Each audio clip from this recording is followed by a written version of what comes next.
We have baseball. This meeting is being recorded. Yes, it is. And yes, it is. Good morning, everybody. Today is Saturday, March the 12th, 2022. You are watching or listening to another edition of Forward Maryland. My name is Bill Woodcock. And I'm Steve Hunt. Happy, snowy, rainy, sleety, whatever the hell that is going on outside of my window Saturday. Now, there's been worse, Steve. Sometimes it's been snowy in late March, and I can even remember a couple opening days where there was a snow squall or two. By the way, for those of you who cannot see Steve, he is resplendent in his Orioles sweatshirt and Jackie Robinson hat, no doubt celebrating the return of Major League Baseball. Yes, sir. Yes, sir. And the funny thing is, I think both sides decided to see the light. And my understanding is the Scott Boras clients were ready to die on the hill, and the other players who, actually work for a living decided, screw you guys, we're going home, in the words of Eric Cartman. And the deal got cut, I believe, in 24 to 46 hours or 48 or whatever. So glad baseball is back. Some of the agreed upon new rules are interesting. I've got opinions on all of them. That maybe is for another show, but I'm just glad they're going to be playing the darn thing. Although minor league baseball is on, so I was just going to spend a lot of days over at Bowie watching the Bay Sox. But Camden Yards and Nationals Park are now in play. Yes, we should get noted local sports journalist Marty Nyland, friend of this show, on again to talk about stuff closer to opening day. So spring training starts tomorrow. We're born again. There's new grass on the field, all that good stuff. I am actually celebrating 2 years of work from home, because it was on this date in 2020 that at my previous employer, we were told to go home because there was a virus that was happening. It was the day after the NBA shut down. And we were told that we should probably expect to go back in May. Steve, they didn't tell us which year. They just said May. Indeed, they did. My memory is, of course, having kids in the Howard County public school system go to the sudden emails that said, well, we're thinking. And I believe it was a Thursday where they said, all right, kids, come in on Friday and pack your stuff. We're out of here. And it was the same Friday that was my last day, which was around the same time. So, 2 years ago, all hell broke loose everywhere. And I am sitting here in the basement where I've done most of my professional work for the last 2 years. So, yeah. Indeed.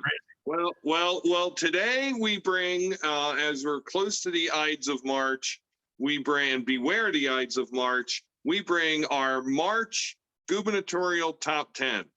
And we will go through this again in snake-style fantasy football draft format, with Steve starting first with his number 10. By the way, live fantasy drafts drive me a little bit bonkers ever since I was in fact, it was in the aforementioned Marty Nyland's house with a guy who he found to round out our league off of Craigslist, because that's where you go to find your 12th fantasy football league member. The guy showed up wearing an O.J. Simpson Bills jersey, and he had a 12-pack of Heineken Light, and he had a Glock in his sweatpants.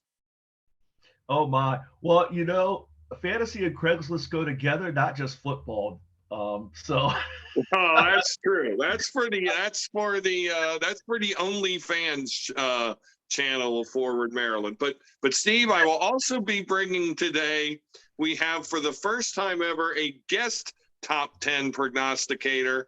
Last show's guest, Richard Deshay Elliott, candidate for the House in District 24, has provided me with his top 10. So after you go, I will give Rich's choice and then mine, and then when it's my turn, then I will do mine and then Rich's and then yours. Fair enough? Fair enough. Looking forward to it. Rich had some inputs that I took into account for my top 10, so I'll be interested to see how his top 10 overall compares based on some of the things we talked about last week during his interview. Okay, very good. Well, with no further ado, let's kick it off. Steve, who you got at number 10? Number 10, I have Ashwani Jain. Still, he was my number 10 last time. I still have him at number 10. He's still out there. He's still working hard. I still see stuff from him where this very unique campaign that he is running is still going on. But, at some point, you got to find the answer to the question, what's your road home here? And I'm still not exactly finding that road home for him. I think he's still there.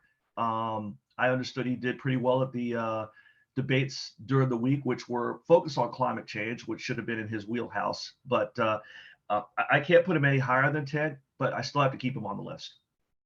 Well, you are amongst good company, Steve, because Rich at number 10 has Ashwani Jain, and I at number 10 have Ashwani Jain. So I will say two things. One, in the last few iterations, I'd started to take a lower 5 was kind of a strength of campaign, sort of vibe. But the upper 5 were more of a who beats who. Starting with this month, I started to take through all 10 who beats who, because we are coming up on the deadline, the filing deadline. There is, of course, a period for people to drop out. And the primary is only 3.5 months away. So I think who beats who is important. So I hear what you're saying about Ashwani Jain. He's got to get some traction. He's a great guy. We really enjoyed having him on the podcast. He brings a lot to the table. But at some point, is he campaigning for governor? Or is he campaigning to be in someone's cabinet? Or is he campaigning for another job? Like we had a candidate last election cycle who everybody loved this young lady, but in reality, she was campaigning for a job somewhere. So Ashwani Jain at number 10. Also, the other thing I wanted to say is a great middle finger award to Robin Ficker for making the Washington Post a couple weeks ago for getting disbarred. So congratulations, Robin. My 2 cents on your campaign is that it's going nowhere fast. So drop out, stop sucking. So number 9 is John King, former U.S. Education Secretary. His campaign's going in the wrong direction. I don't really see much from Mr. King. I like Mr. King, but for reasons I will mention, he and the next person who when I get to at number 8, they've just kind of been dog paddling while some others are making moves and getting endorsements. So King at number 9, and Rich Elliott also has King at number 9. How about you, Steve? Well, the good company theme continues. We'll see how it goes from here. But at number 9, I had Mr. King, and for exactly the reasons you mentioned. Early on in the campaign, it seemed like maybe he was a guy who could catch lightning in a bottle. Maybe he could be the fallback plan for those who maybe should support, say, a Rashard Baker or Doug Gansler. Somebody else, I think, now has that job on the list that we will get to. And so I think you're right. He's definitely trending the wrong way right now. And, we'll have to see if he can find some way to get some momentum back. He's got some money, so he can certainly make a push, but we got to see it. Okay. Steve, where are you at number 8? Yeah, my next grouping got a little bit tough, but at number 8, I went with former Anne Arundel County Executive Laura Newman.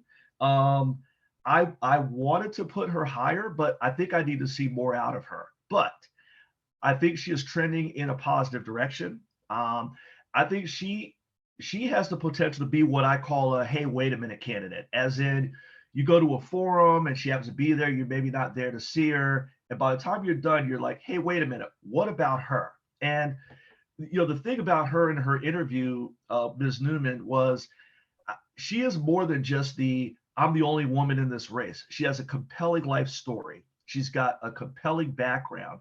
I think she can attract voters that some of the other candidates cannot, certainly in the general election, but also the primary. There is a there. I need to see more, like I said, maybe the next fundraising deadline to see what her numbers look like, but trending up, wanted to move her higher, but I'm going to reserve that until we see a little bit more out of Ms. Newman, but definitely potential and a lot of it. Well, you would agree with Richard Deshay Elliott. Rich also has Laura Newman at number 8. At number 8, I have former U.S. Labor Secretary Tom Perez, and head of the DNC, member of the Montgomery County Council, etc. I put Perez and King kind of in the same boat. I'm not sure what they've been up to for the last month or so, or maybe a little bit longer. But it was enough to say, Tom, you're down a mark. The campaign is kind of stalling. Other candidates are being more successful in getting media and in getting their message out, starting with my number 7 candidate, who is former Anne Arundel County Executive Laura Newman. I agree with you, Steve, on everything that you said about her candidacy. I'm willing to mark her just a little bit further up. And yeah, to your point about being folksy, I mean, you see a well-presented, Caucasian blonde lady, about the same age as us, and you go, oh, Karen's running for governor. But this woman is far from a Karen. This is somebody who's been accomplished, who has come from very humble roots and a very humble background, somebody who has demonstrated ability to bring jobs to communities, to work with both sides of the aisle, and to chart a moderate path for Maryland that I believe is where the heart of Maryland lies. So I had Laura Newman at number 7, and Richard Deshay Elliott had Tom Perez at number 7. Steve, what say you? Actually, I had Tom Perez at number 7. And I agree with you. What I will say is my 8 and 7, I had a number of struggles in terms of, this spot or that spot, but that was my 8-7. I would have faded Perez down to 8. I agree with everything you said there, but like I said, I need to see more out of Newman. Perez does have a good chunk of money. He's certainly has a network to raise more money. I think there was a stat recently that said that a big chunk of his money came from out of state, and that will not stop. We talked about the Nancy Pelosi endorsement the last time around. I think there'll be some organized labor that will get behind him from his past. So I wasn't ready to send him further down than 7, but he's definitely trending the wrong way. So, my 8-7 was somewhere between Newman, Perez, and I went Perez for now, but I could very easily see the next time we do this, Newman ahead of Perez, very easily. Okay, Steve. So far, you and Mr. Elliott are in our simpatico. Does that continue as you round out your bottom 5? Oh, based on last week, I'm sure my next one will disagree with Mr. Elliott. And my number 6 is one former Prince George's County Executive, Rashawn Baker.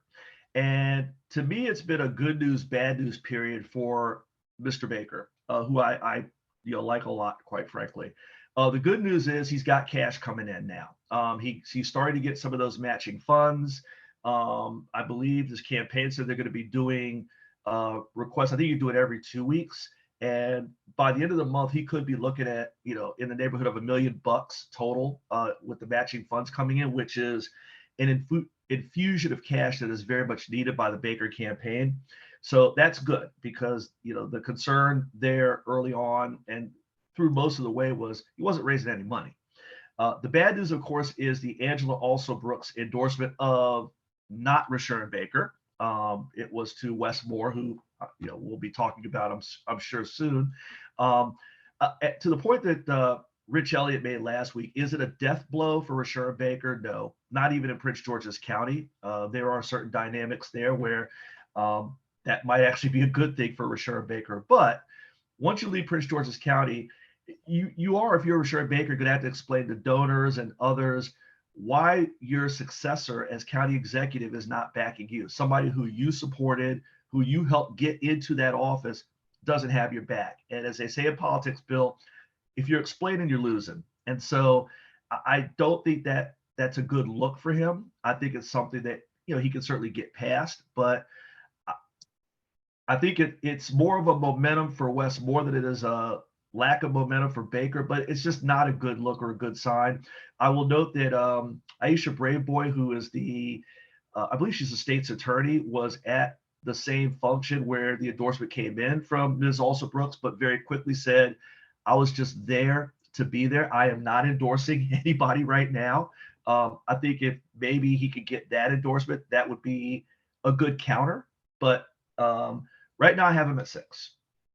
Yeah, I would say that whole Angela Alsop-Brooks endorsing Wes Moore thing is the second most jacked up thing in statewide politics to happen so far this cycle. The first jacked up thing being Martin O'Malley's lieutenant governor running against Martin O'Malley's wife for attorney general.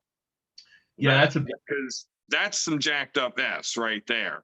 What is not some jacked up S is that at number 6, we are all three in agreement on Rashern Baker being in our number 6 slot. Rich has him at number 6. And yes, here is where the Alsop-Brooks effect, I believe also changes my ranking for no fewer than 2 other candidates further up the ladder. Has an effect. Prince George's County is, as they always call it, vote rich Prince George's County. And to see the Kern County executive go to, again, her predecessor, no thank you. I think we got a better plan here with this fellow who hasn't even had an elected office ever. Yeah. That's a big diss. So, we'll see where this goes. And again, like I said last week to Richard, he's not dead yet, but I certainly couldn't keep him where he had been prior, in which he had been as high as number 4 back in February, but now he's 6. I will tell you just very quickly, for Ms. Alsop-Brooks, Wes Moore better win, because she threw she put all the chips in the middle of the table behind, like you said, a neophyte in terms of electoral politics, in terms of Maryland politics. I saw 3 things going with her: nothing, Baker, or say a Peter Franchot. So she's taking a bit of a risk here, because there's some people who could remember if they are governor and he is not, as in Wes Moore. Well, Pepperidge Farm and Peter Franchot both have PF as their initials, and we know Pepperidge Farm remembers. Peter Franchot does too. And number 5, I have the aforementioned Wes Moore. I do think that he gets some propulsion from the Alsop-Brooks endorsement. And of course, Prince George's County is voter rich, so they say. But we still have some ways to go there for Mr. Moore. So, Mr. Moore is now first amongst who I consider the heavyweight contenders to be. So now he's at least in the ring. Now can he put some people over the top rope to mix boxing and wrestling metaphors? To be determined, but the Alsop-Brooks endorsement certainly puts him there. Richard Deshay Elliott has Doug Gansler as number 5. Not sure, of course, I have never seen any prognostication before from Richard on this matter, so I don't know if that's a up, down, or in the middle. Steve, who you got? I have former friend and, well, not former, friend of current Governor Larry Hogan, former Hogan administration official. Sorry, I had my titles backwards. But anyway, Kelly Schultz at number 5. I think she is trending up, not because of anything titanic that she has done, but because her opponent in the primary, Delegate Cox, and especially his running mate, are doing such a good job at making themselves as repulsive as humanly possible to everybody and anybody outside of the Trumpists, I'm coming up with a new term because these people, they're not Republicans, they're not conservatives. I'm just going to call them Trumpists, and you can fill in the blanks with the rest of it. But that wing of the Republican Party, they're with Delegate Cox, but everybody else, I think, is you could see some fall off. And I think that is to the good for Ms. Schultz. I was tempted to put her up a little bit higher, but I still need to see more out of her. Now, I will say for Ms. Schultz, she made a very smart pick for lieutenant governor. Lieutenant Colonel Wolford, who's also a doctor, I believe. He seems like, again, a non-threatening Republican. So I think she is building a Hogan-esque or Youngkin-esque, I guess we'll get a little more current here, type of thing. I read somewhere where they said, hey, you could imagine the response to the State of the Union from Governor of Iowa. I can't remember her name for the life of me right now. Kip Reynolds. Yeah, you could hear her words and see them coming out of Kelly Schultz's mouth, or the words of Glenn Youngkin, and have them come out of Kelly Schultz's mouth. So I think she is the most formidable Republican in the general election. So I think that Dems should definitely root for the Trumpists to win this one out, but she's got to get there first. And right now, I still have my doubts. So I've got her at 5 with an upwards arrow. Depending on how things shake out above her, maybe she could find her way higher. But 5 is where I have her for now. Okay. Well, that's your 5, Steve. Who you got at 4? And number 4, I have Wes Moore. I think that also Brick's endorsement, I think getting it means more to him than not getting it means to Rashawn Baker, because it's legitimacy. And I believe he also has the endorsement of Anne Arundel County Executive Stuart Pittman. I believe he has that endorsement as well. So you're looking at 2 of the what we would call the big 5 counties. Their executives have got behind Wes Moore. So, that he in his position, being a first-time candidate, not having held elective office, et cetera, he needs that legitimacy. And I think that gives it to him. You put that on top of the butt ton of cash the guy is sitting on and can use. The fact that he is a very dynamic individual. So, there are going to be people who hear this guy and they're going to say, wow, and it's going to move the needle. So he's got the resources to get to that point. He's got the endorsements to show legitimacy. So he is definitely trending upwards. I think he's still got some barriers to cross to be considered, a contender, as you say, for the title itself. But certainly he's in that mix and very well into that mix. Well, Richard Deshay Elliott and I agree on number 4 being former Maryland Commerce and Labor Secretary Kelly Schultz. Steve, I'm picking up everything that you're laying down. I definitely agree with you that her lieutenant governor's pick was a good, safe choice.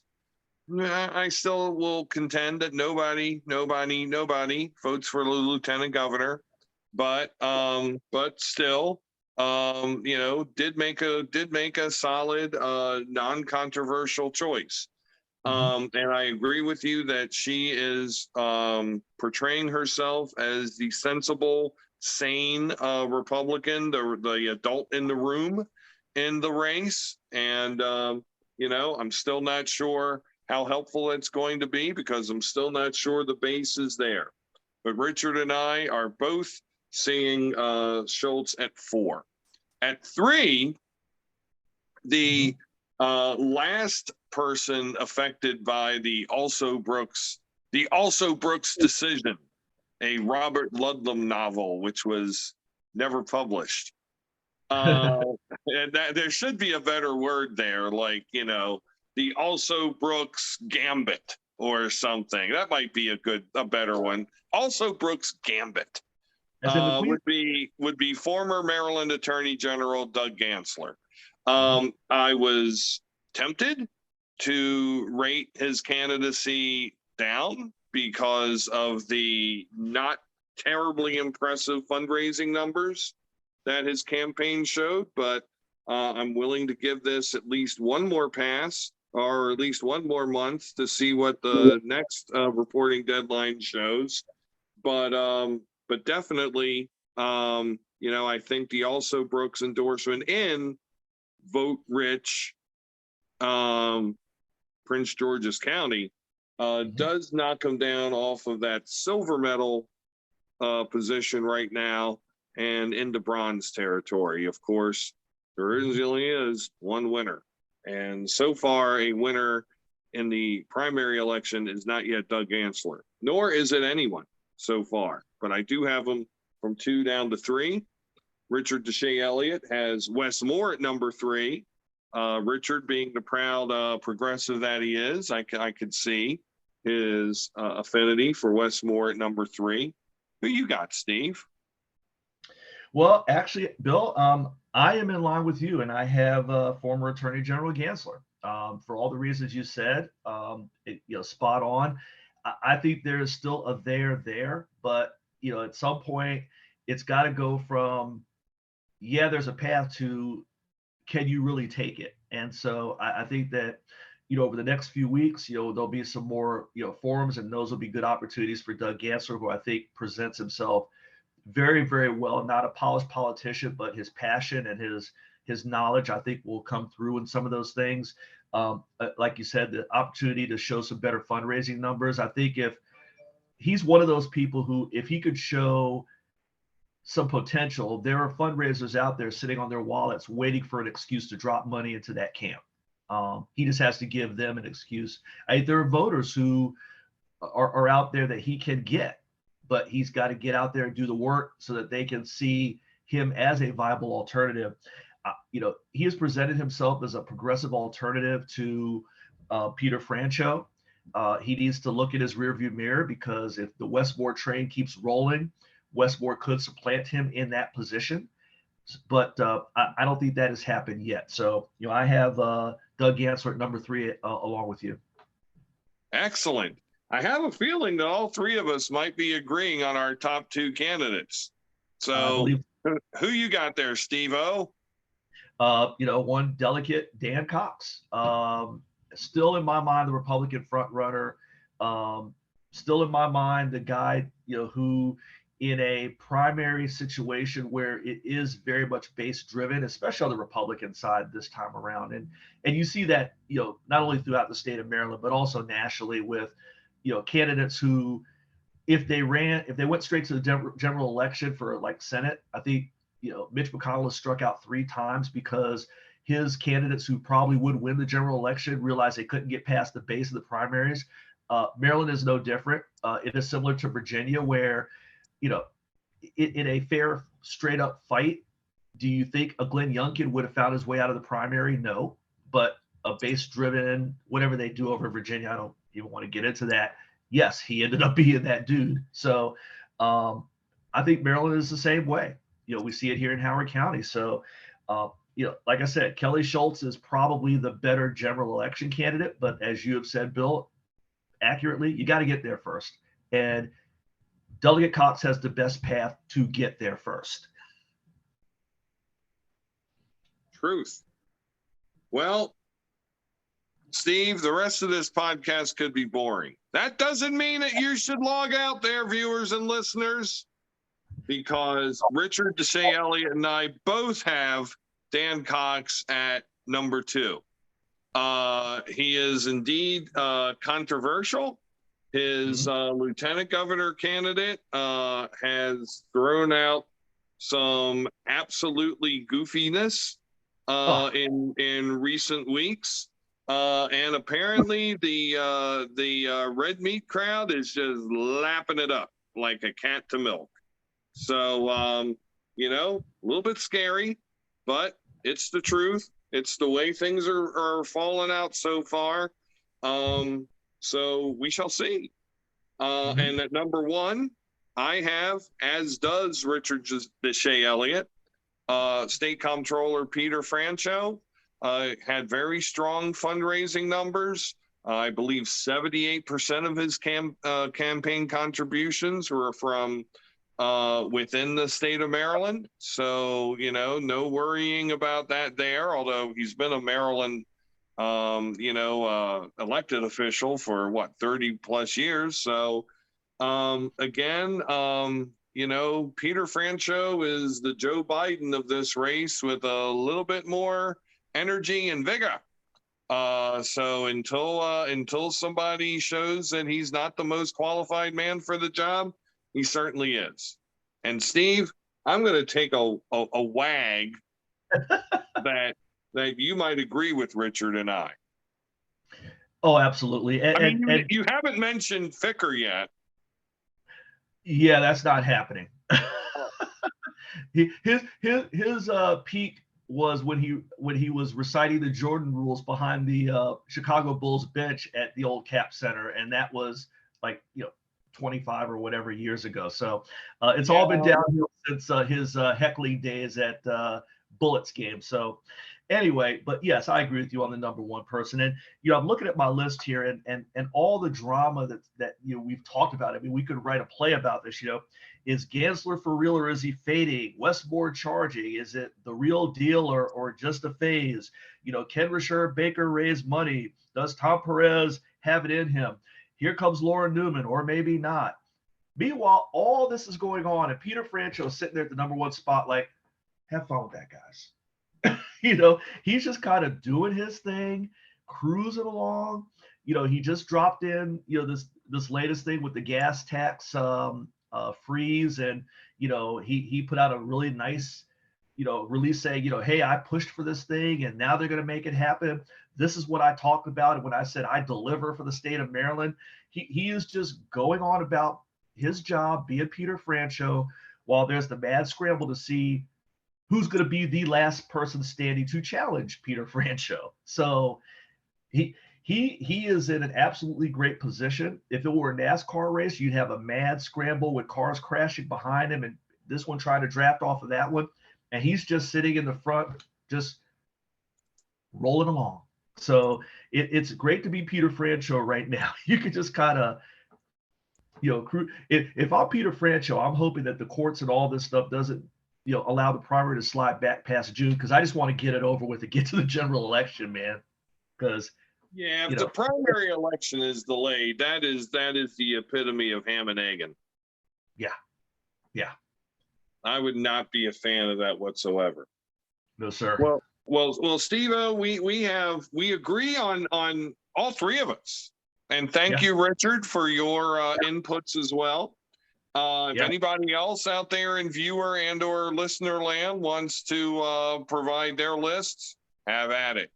But we agree on 5 of these 10, all three of us, on the number 1, number 2, number 6, number 9, and number 10 slots. Interestingly, we all had different takes on number 5, which was a curious place to be discordant, but hey. And then we had splits 2 and 1 on the other one. So pretty good. I like this. This is a fun exercise. Always is. Let me give you one more, and I'll give some love to a person I follow on Twitter, Ryan Miner of a Minor Detail. I follow his Twitter feed, and he does a lot of Maryland politics stuff as well. And he broke them up into tiers. And so for Mr. Miner, tier 1 was Franchot, Moore, Perez, Baker. Tier 2 was Gansler, King, Newman, and tier 3 was basically everybody else. So his top tier, he did not include Doug Gansler, so he was more in line with Rich Elliott. But his top tier, he still has Rasher Baker in there, which I think you and I both still believe in that campaign. But he surprised me as Tom Perez in that top tier. That I'll be interested to see, because he didn't really put anything behind it. He just kind of put it out one day. But just another interesting take from somebody who is involved in Maryland politics and posts a lot of stuff online. It is an interesting take, and I know Ryan decently. I mean, he and I've been on his podcast a couple of times, so he's a knowledgeable guy. But yeah, very interesting. Well, that brings us to a close on another marvelous edition of Forward Maryland. Join us next weekend. We will have another returning guest to the show, Natasha Gwines, who many may remember came on the show a couple of years ago when she was running for Baltimore City Council. but it is Women's History Month, the month of March, and Natasha is the head of her Resiliency Center, which is a nonprofit in Baltimore and Washington, providing services to women in recovery. And we would like to talk about the state of vulnerable women in the state of Maryland, and what state and local jurisdictions are providing, and where there are still gaps, and the gaps are more than a few. So we'll be doing that show next weekend. Steve, any plans for the snowy Saturday? Looks like an indoor kind of day. There's always plenty to do for those of you who have any sort of domicile, apartment, house, whatever. So obviously yard work ain't happening. And a baseball scrimmage I was supposed to be coaching today got wiped out 2 days ago. So looks like some internal, inside, and one more weekend of avoiding starting on my taxes. But that time is running out.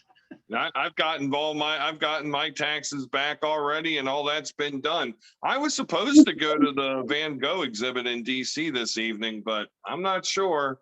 We'll play it by ear. Probably make a decision around 2:00 on that one. Yes, sir.